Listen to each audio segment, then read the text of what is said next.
Welcome to the deep dive. Okay, so it's 2025 and trying to keep up with cybersecurity. Well, it feels a bit like maybe drowning sometimes. The sheer number of threats, it can feel overwhelming. It really can. I mean, the pace attackers are moving at now is just relentless. Things that were, cutting edge just a year or two ago, they're standard practice now. Yeah. And it keeps changing fast. Yeah, exactly. Which is why we're doing this today. We've got this report, Top 7 Cyber Threats of 2025. Now, it's written mainly for managed service providers, MSPs, the IT folks for other companies. Mm-hmm. But honestly, the threats they're talking about, they affect pretty much anyone using tech, which is everyone, right? Pretty much, yeah. So our plan today is basically to boil this down, pull out the key things you need to know about what's coming, what the big risks are. Think of it as the essential guide. So where should we start? Threat number 1, AI-powered phishing. Yeah, let's jump into that. What's really concerning here is how generative AI is basically supercharging social engineering. Attackers are using AI to write these incredibly convincing phishing emails, Right. generate deepfake voice messages that sound totally real, and just personalize lures in ways we haven't really seen before, much more tailored. So it's not just the bad grammar emails we used to laugh at. This is like a whole different level. Oh, completely. These AI methods can slip past a lot of the old email filters, the ones looking for known bad stuff, but maybe more importantly, they're just better at, manipulating people psychologically. It's much harder, even if you're careful, to tell if something's fake. Wow. Okay. That's definitely a step up in threat level. So what does the report say about fighting back against this? What works?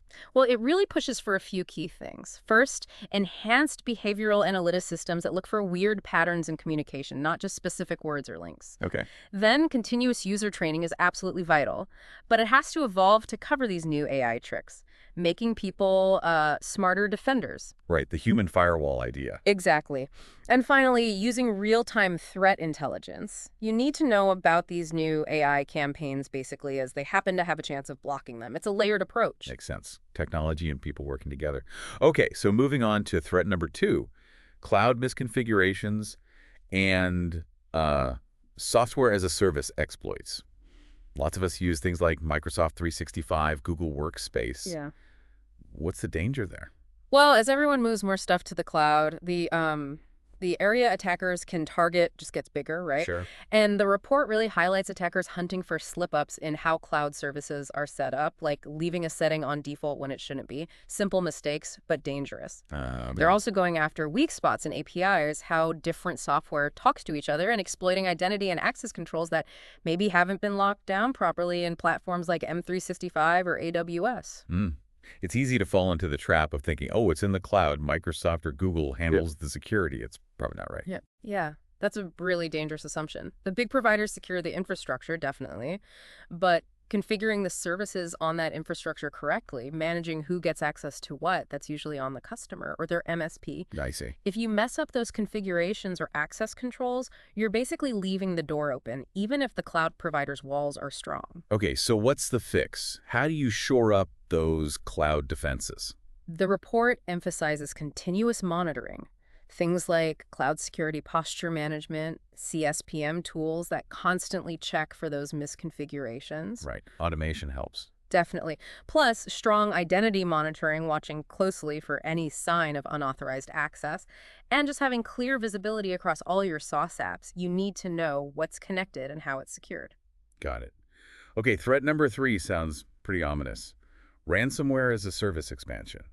Sounds like ransomware is getting industrialized. That's a good way to put it, yeah. Rednet's platforms have basically made it easier for less skilled criminals to launch ransomware attacks. They provide the tools, the infrastructure, so you don't need to be a master hacker anymore. And this has led to, well, more attacks, often more targeted. They're getting in and out faster, shorter dwell times, and demanding bigger ransoms. And the report points fingers at SMBs, small and medium businesses, as being particularly at risk. Why them specifically? It often comes down to resources. SMBs typically have, smaller security teams, maybe smaller budgets than big enterprises. Makes sense. That can make them seem like an easier target. And if their MSP isn't providing really robust protection, a ransomware hit can literally put them out of business. The stakes are incredibly high. Yeah, absolutely devastating. So, defense strategies. What's crucial against this kind of industrialized ransomware? Endpoint detection and response EDR is key. It goes way beyond traditional antivirus, looking at behavior on computers. Okay. Also, proactive threat hunting. That means actively looking for threats that might sneak past automated defenses. And having solid, well-practiced plans for how to contain an attack immediately if it happens. Rapid response is critical. Right. You need the plan before you need the plan. Okay, next up, threat number 4. Supply chain and vendor compromises. We've definitely heard about some big ones lately. Absolutely. This is a huge focus. Attackers know that if they can compromise a trusted third party, like a software vendor or an MSP or some other IT service, Yeah. they might get access to all of that vendor's clients at once. It's an efficient way for them to attack. The report mentions recent breaches impacting remote management tools, even security companies themselves. It just shows how interconnected everything is. That's a bit chilling, the idea that the tools meant to help or protect you could be the way in. It really underscores the risk in that digital ecosystem. A vulnerability in just one vendor, one link in the chain, can ripple outwards and expose a huge number of users. So how do you defend against that when the threat might come from a trusted partner? It requires constant vigilance regarding third parties, continuously monitoring their activity in your environment, looking for anything unusual. Integrating threat intelligence feeds specifically about vendor risks into your security monitoring systems like a SUM is also really important. It helps you connect the dots faster if a vendor gets compromised. Okay, constant monitoring again. Seems to be a theme. Threat number 5 is interesting.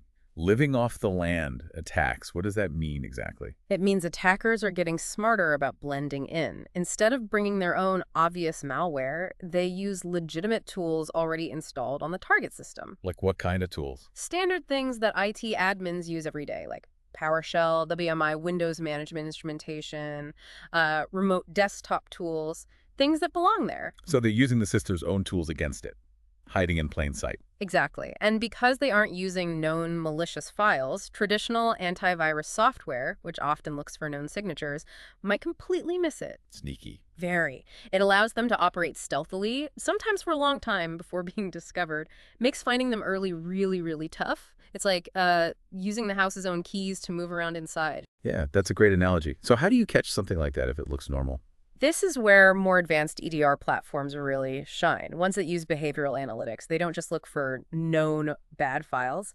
They look for legitimate tools being used in weird ways. Okay. Context is key. Precisely. Looking for unusual privilege escalations, someone trying to move sideways across the network using normal tools, things that deviate from the established baseline of normal activity. That's how you spot it. Right. Understanding normal to spot abnormal. Huh.